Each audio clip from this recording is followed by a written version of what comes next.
And back by popular demand, we have gotten rid of the Morgan. And once again, I'm so popular. That's right, Anna is back. I'm this close to singing that show tune from Wicked. I won't. You'll get fired for that. I'm this close. Or you'll get unhired like I won't the monkey. because it's really hot. It's really hot, so we're going to talk about comics real fast. Alright. Because I can't breathe anymore, it's really hot. Hyperventilating! Alright, you want to go first? What else is hot this week? See what I did there? Lumberjanes, number 4, is a hot book. Coming out with some hot accessories.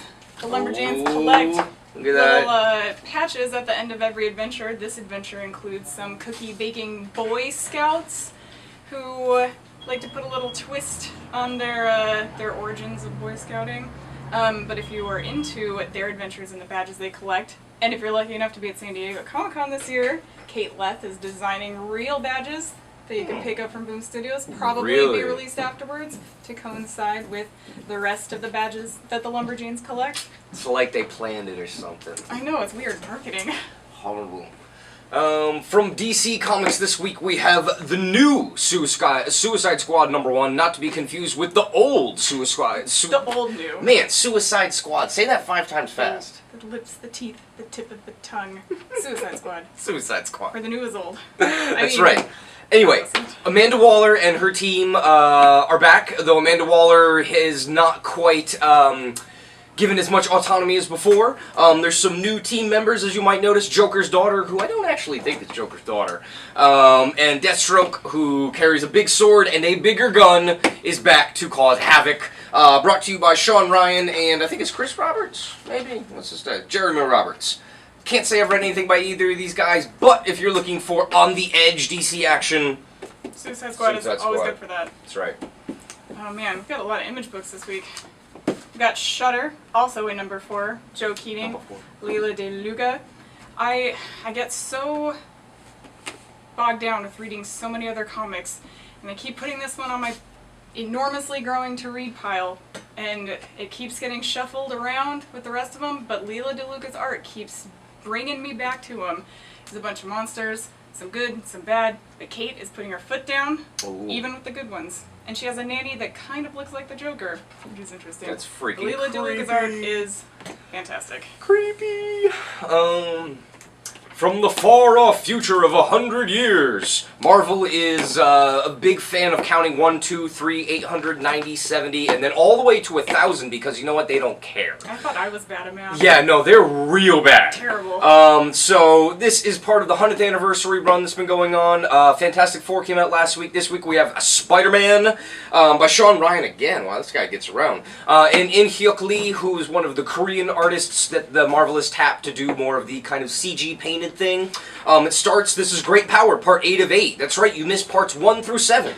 God damn, what are you gonna do? I don't know, but guess what? There's a recap. Kingpin, Venom, violence. Seriously freaky in this. Yeah, Venom he's is quite large. The most terrifying Venom I've ever seen. And Peter Parker is, I'm gonna tell you, he's like 90% naked the entire time, so... Ladies, there you gentlemen. go. There you go. Oh man. We have, speaking of scary Venom-like monsters, we have The Spread #1 from Justin Jordan, who did the fan favorite Luther Strode, also out from Image. This is, I think it's his first book since that series ended, but this is kind of... For Image, at least. Yeah, this is kind of like a Cthulhu meets zombies meets Lone Wolf and Cub. Because he has to carry a little baby around with him the entire time while he's trying to fight this crazy infection. The baby's important. We don't know why. But what we do know is that there's little eyeballs with teeth. It's freaky. Teeth, it's cool. eyeballs! That's what Morgan's come down with. Yeah, Morgan has come down with the sickness, which will be the, which is the cover of this week's video. So, you know, if you wake up in the morning and you sense that, you know, maybe you've got some teeth in your eyeballs, call the doctor. It's because the spread is that infectious. Spreading, that's right. Speaking of infectious, Mr. Will Harris is here as well to bring you some summer sticky awesomeness and from Marvel, DC, and, well, you know, Marvel and DC. To Will. Hey, I want to kick it off with the much anticipated Grayson #1. Now, I'm a huge fan of Nightwing. I loved it, Grayson. I loved him as...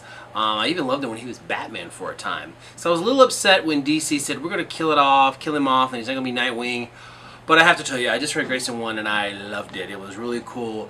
So the world thinks Dick Grayson is dead, Nightwing is no more, and he's on an undercover mission. He's going to become the new, kind of a young Nick Fury, James Bond of the DC Universe. He's undercover. He's going undercover in this organization called Spiral, which you may remember from Grant Morrison's Batman Incorporated. So it's Dick Grayson as a super spy.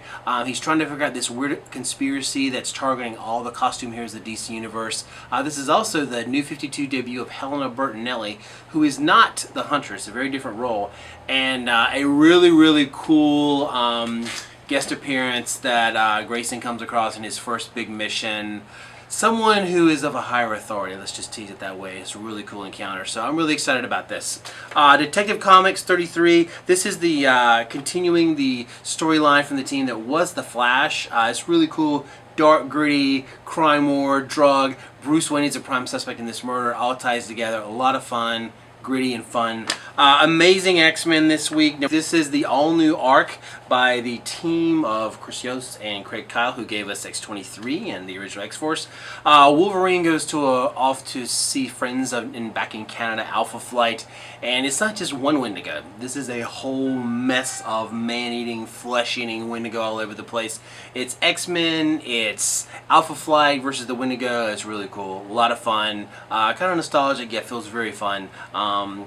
Like I said, the team in Barbieri, Carlo Barbieri is the guest artist this week with an awesome cover by Ed McGuinness. Also, Nightcrawler, I freaking love this book. This is Chris Claremont, the legend, and Todd Knock. They just capture, if you love the Nightcrawler from the Excalibur years and the Chris Claremont Cockrum years, you'll love that. He's fun again, he's swashbuckling, he's great. This is a cool adventure in which this weird enemy targeted all his friends, so he's on a globe-trotting adventure. But the war has come back home to the Jean Grey School, and it's Nightcrawler and his X-Men hanging out and beating up on some new bad guys. And finally, 2 new original Sin books connected to the big event about the murder of the Watcher. This is a cool tie-in that features the Young Avengers and Black Bolt, and then, shocker, who knew Thor had a sister? So, one of the big shocks about the Watcher's secrets is that Thor Angela, who came over from the Image universe, I guess you could say she was created. She came into Guardians of the Galaxy, so she's actually the long-lost sister of Thor and Loki. Sure, why not? So this will be a cool crossover into the 10th realm. What is in the 10th realm, and what else will they find? Some long-lost Asgardian secrets. So, fun for Loki and Thor fans. So, back to you guys. Thank you, Mr. Will. That was quite infectious. I might have to wash my hands even. It was so infectious. And definitely you're going to want to wash your hands before you touch this new Image #1, Death Vigil by fan favorite Stefan Sajak, who has been doing Witchblade for I don't even know how long, a while. But he has finally taken center stage doing writing, penciling, inking, coloring, all that nonsense, bringing you kind of a fantasy horror type of thing that he's known for. You've got very kind of sultry Grim Reaperesses and vampiric type of looking dudes and other things. But yeah, it's very pretty. There's it's a big ass issue for $3.99. It's a really large issue, but Image #1. Very goth, very fantasy. Very goth. You need to get in touch with your inner blackness. Mm-hmm. Well, okay, I didn't mean it like that, but I guess darkness. Yeah, see, Morgan would have hit me if I was here. Or giving me the look. Yeah. Morgan gives me that look a lot. Anyway. Usagi Yojimbo. Usagi. Can't talk, it's too hot. Usagi Yojimbo Stensekai. It's colored now. It's collecting the Dark Horse Presents little shorts. It's priming you for the celebration of Usagi Yojimbo, including a new series that is going to be melding space stuff, just like Space Usagi, which is way cooler than regular Usagi because rabbits in space clearly trump rabbits on the ground. Yeah, unless they're experimental rabbits. Well, this is true. Okay, even still. It's for science. It's for science, yeah. But yes, and along with a hardcover featuring the art of Usagi. But yeah, color, Stan Sakai from Dark Horse. Deadpool, another new book. Can you believe that? More new Deadpool #1s. Who'd have thought? I mean, he's fighting the X-Force, now he's fighting Dracula, and he was fighting Carnage. I mean, where does he... The Carnage was top-notch. Was it? Yeah, it was good. Carnage is pretty violent. Anytime you get Carnage. But the guys who write the regular book, Brian Posehn and Gary Duggan, are teaming up with Riley Brown to bring you the story of Deadpool on a camel. Because Deadpool on a camel is kind of like rabbits in space. Clearly it gets better. It's Dracula's origins, the desert. That's right. We got the first trade paperback, Volume 1 of the Image series Rocket Girl from Brandon Montclair and Amy Reeder. This is to satisfy all your teen tech sci-fi New York needs, which I know you have a lot of. Yes, we do. The art in this is fantastic. Amy Reeder does no wrong on There's her some art. really great action scenes in here. Super engaging. Very. Like someone who flies around with rockets, you don't want that to be boring, and No. it is not. I mean, and look at this cover. It's got girls from the future in alleyways. What more do you want? Casey doesn't need anything else. No. A little less fun, a Yeah. little less informative is the latest, well, past, Last. memoir from Harvey Picard. This is Not the Israel My Parents Promised Me, illustrated by J.T. Waldman. Memoir about how he grew up thinking that the new state of Israel was super fantastic and had no problems, but then he grew up and realized that there were a lot of problems. This is super Not really the timely case. if you're up in the news, because I have a subscription to the New York Times and I'm a nerd. Thank you. It's pretty pertinent, because there's more stuff happening in Israel, Palestine. I'm going to stop talking about the news and talk about more comics. Yeah, if it's real news, I have no idea. But I do know the weather in Gotham City. Like that Every really single helps. day. Oh, I heard that this is sold out at the retail level. So if Really? you're- Yeah. Already? Yeah. Wow. So if you're having pre-order problems, I feel bad for you, son. I got 99 problems in the life after. Ain't one. Please don't hit me.